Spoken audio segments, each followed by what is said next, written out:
পম্পিছ ক্ৰিয়েশ্যনলৈ আপোনালোকক স্বাগতম জনাইছোঁ। আজি মই লৈ আহিছোঁ হাতে বোৱা কেইযোৰমান চিম্পুল মেখেলা চাদৰ লগতে কেইখনমান গামোচাৰ ডিজাইন। মোৰ ভিডিঅ'সমূহ কেনে পাই জনাব, লগতে লাইক শ্বেয়াৰ ছাবস্ক্ৰাইব কৰিবলৈ নাপাহৰিব। আৰু যিসকলে মোৰ চেনেলটিলৈ প্ৰথমবাৰৰ বাবে আহিছে, প্লিজ মোৰ চেনেলটি লাইক শ্বেয়াৰ ছাবস্ক্ৰাইব কৰিব আৰু মোৰ ভিডিঅ'টি উপভোগ কৰক। সকলোৱে কেনে পায় মোৰ কমেণ্ট বক্সত লিখি জনাব। লগতে প্লিজ যদি চাই ভাল পায় লাইক কৰিব, শ্বেয়াৰ কৰিব আৰু ছাবস্ক্ৰাইব কৰিব।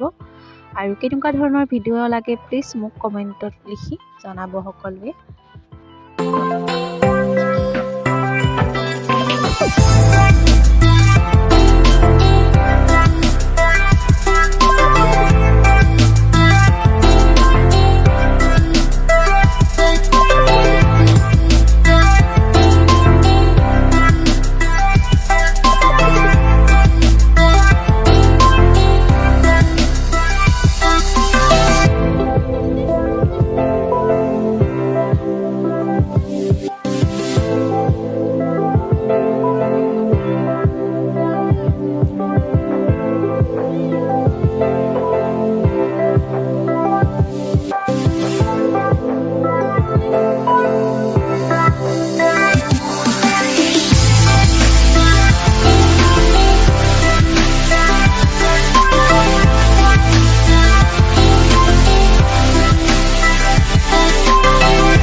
পুনৰবাৰ সকলোকে ধন্যবাদ জনাই আজি মই মোৰ ভিডিঅ'টি ইমানতে সামৰণি মাৰিছোঁ। ধন্যবাদ।